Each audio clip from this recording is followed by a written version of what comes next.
Assalamualaikum warahmatullahi wabarakatuh. Halo teman-teman. Jadi, di dalam video ini, kami dari kelompok 10 mata kuliah pengambilan keputusan ingin menjelaskan mengenai pengambilan keputusan dalam pelaksanaan program kerja Pesta Ilmiah Sriwijaya tahun 2020 UKM Yurid menggunakan teori proses pengambilan keputusan Mondi dan Premo. Namun, sebelum itu, mari kita ketahui terlebih dahulu UKM Yurid dan Pesta Ilmiah Sriwijaya itu seperti apa sih? UKM Yurid merupakan unit kegiatan mahasiswa Unsri Riset dan Edukasi yang berada di Universitas Sriwijaya dan resmi didirikan pada tanggal 24 September 2011. UKM Yurid didirikan dengan tujuan sebagai wadah kegiatan mahasiswa dalam bidang riset, penalaran ilmiah, modernisasi teknologi, serta meningkatkan jiwa kepemimpinan yang berkualitas. Pengurus dan anggota UKM Yurid pada saat ini sudah memasuki generasi ke-9 dan akan memasuki generasi yang ke-10. Pengurus dan juga anggota UKM Yurid biasanya disebut dengan readers, teman-teman. Di dalam UKM Yurid juga terdapat pengembangan minat readers yang terdiri dari kelas kepenulisan, public speaking, desain dan teknologi, serta kewirausahaan. Nah, dalam UKM Yurid memiliki 7 departemen, yang mana 7 departemen ini memiliki program kerja serta tujuannya masing-masing. Di antaranya, Departemen HRD, Departemen Kominfo, Departemen Kesekretariatan, Departemen Hubungan dan Kelembagaan, Departemen Kreasi dan Inovasi, Departemen Community Development, dan yang terakhir, Departemen Eksis dan Berprestasi.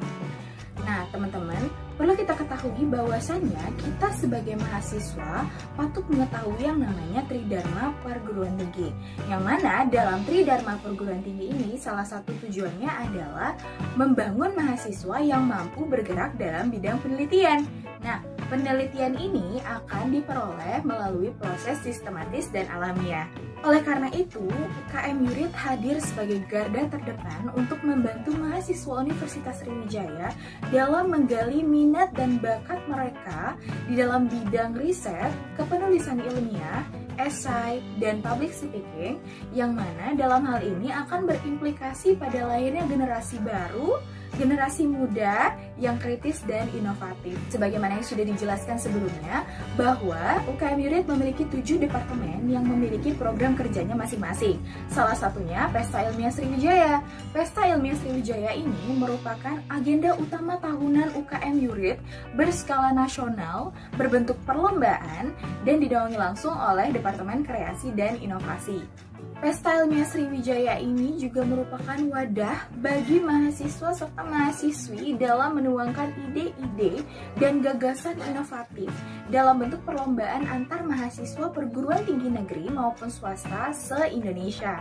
Tujuan dibentuknya Pesta Ilmiah Sriwijaya ini adalah menumbuhkan semangat mahasiswa untuk selalu berprestasi dan mewujudkan peran mahasiswa sebagai kaum intelektual. Selain itu, untuk melatih mahasiswa mengungkapkan pikiran serta hasil penelitian mereka dalam bentuk karya tulis ilmiah yang sistematis dan metodologi. Lalu, menumbuhkan etos ilmiah di kalangan mahasiswa sehingga mahasiswa tidak hanya menjadi konsumen ilmu pengetahuan, namun mampu menjadi produsen pemikiran dan hasil karya tulis dalam bidang ilmu pengetahuan. Lalu, melatih keterampilan dasar untuk melakukan penelitian, menumbuhkan jiwa ilmiah dan pemikiran kritis di kalangan mahasiswa.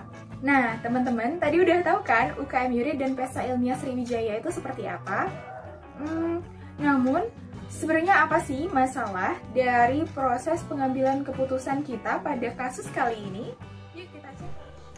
Baiklah, di sini saya akan menjelaskan pada poin yang pertama, yaitu mengidentifikasi masalah atau peluang.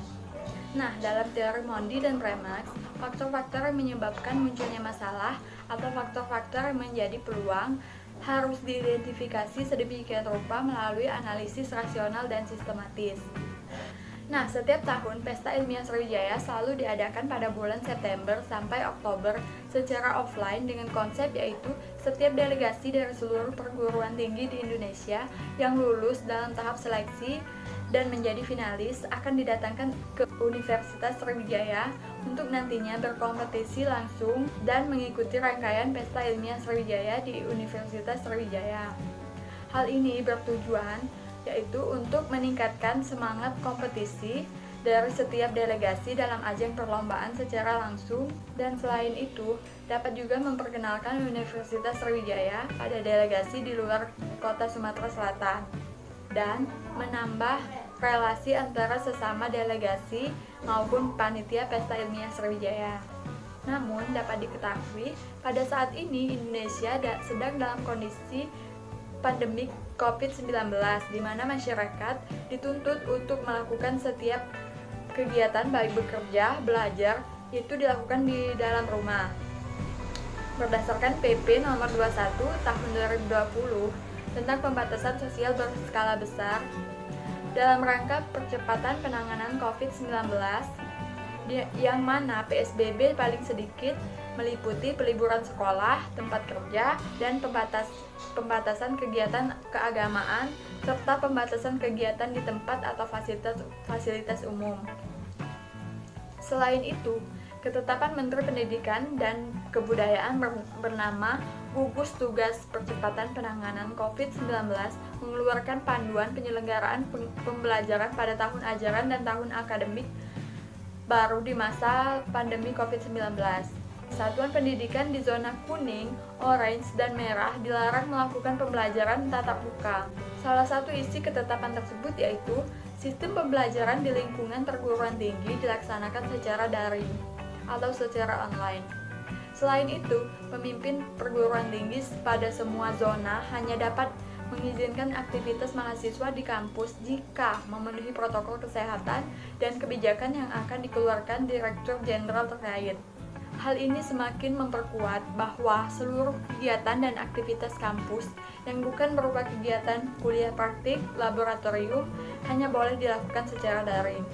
Dapat disimpulkan bahwa Pesta Ilmiah Sriwijaya ini tidak dapat dilaksanakan pada tahun ini secara offline, dan itu yang menjadi masalah. Selanjutnya kita akan membahas tentang teori dalam membuat alternatif. Pada teori dalam membuat alternatif ini, sejumlah alternatif yang akan diperkirakan dan akan dapat menjadi jawaban suatu masalah adalah hal yang sangat penting. Sebab berbagai alternatif yang dibuat akan dapat dipilih alternatif tersebut yang paling menguntungkan dan memecahkan masalah-masalah yang akan dihadapi. Oleh karena itu, dengan memperhatikan situasi dan kondisi pada saat pandemi COVID-19 ini menjadi sebuah persoalan yang cukup serius terkait pelaksanaan Pesta Ilmiah Sriwijaya pada tahun 2020, sehingga pada kasus pelaksanaan kegiatan Pesta Ilmiah Sriwijaya pada tahun ini muncul beberapa alternatif ataupun opsi pemecahan masalah. Diantaranya adalah yang pertama, Pesta Ilmiah Sriwijaya tidak dilaksanakan pada tahun ini. Yang kedua, Pesta Ilmiah Sriwijaya tetap dilaksanakan namun dilakukan pada akhir tahun. Dan yang ketiga, Pesta Ilmiah Sriwijaya tetap dilaksanakan pada bulan September 6. Mengevaluasi alternatif. Alternatif ini kita menilai dari alternatif tersebut apakah baik atau buruk apabila kita terapkan pada Pesta Ilmiah Sriwijaya. Hasil evaluasi tersebut adalah yang pertama, Pesta Ilmiah Sriwijaya tidak dilaksanakan pada tahun ini. Nah, apabila Pesta Ilmiah Sriwijaya tidak dilaksanakan pada tahun ini, maka itu akan sangat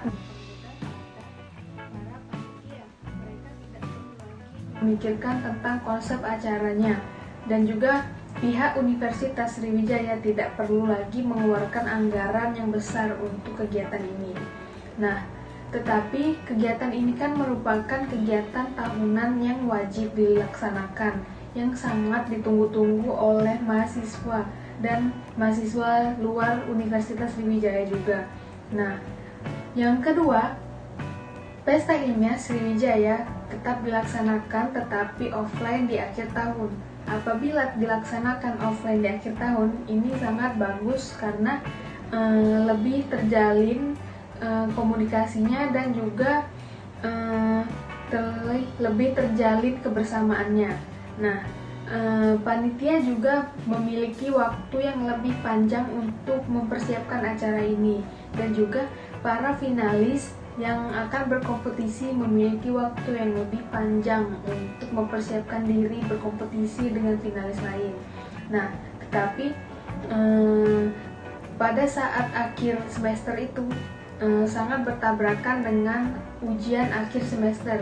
Ujian akhir semester ini kan mahasiswa sangat terfokus pada ujian sehingga tidak terlalu memfokuskan pada pesta ilmiah Sriwijaya ini, yang akhirnya menjadi tidak terlalu maksimal.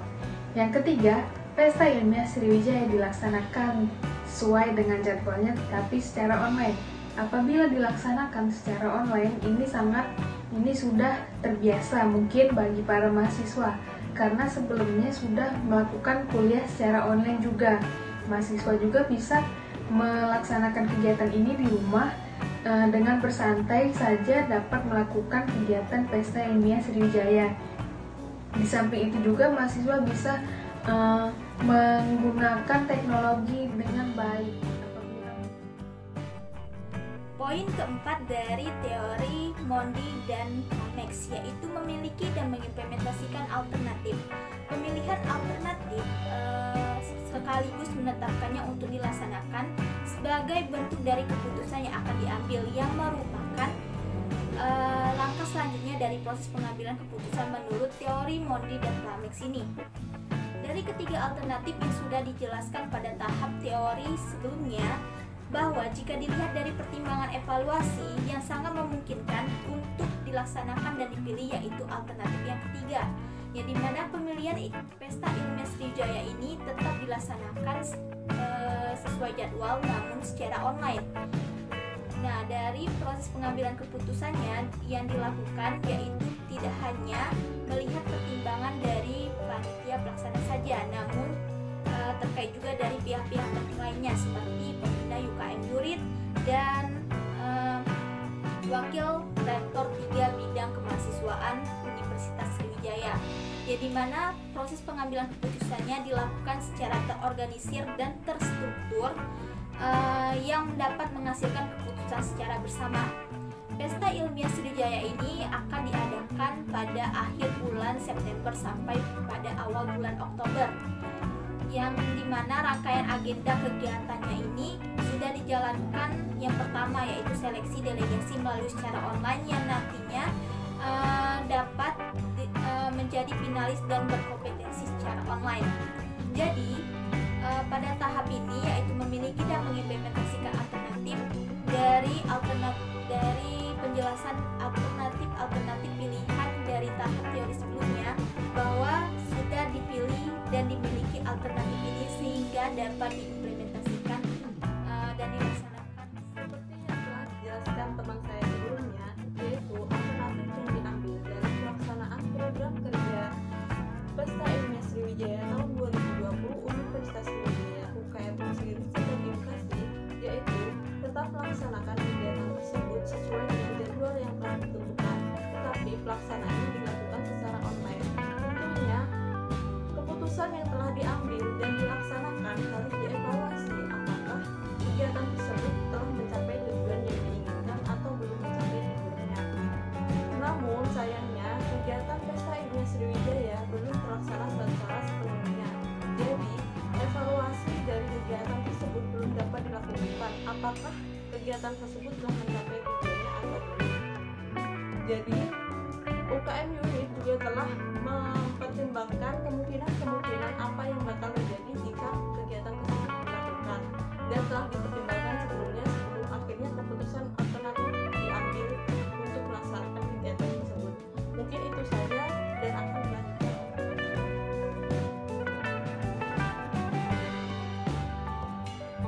Nah, dari beberapa materi yang sudah dijelaskan oleh teman-teman saya tadi, kita dapat menarik kesimpulan bahwasanya dalam proses pengambilan keputusan teori Mondi dan Pratt terdapat 5 tahapan untuk menghasilkan keputusan dari alternatif-alternatif yang sudah dibuat.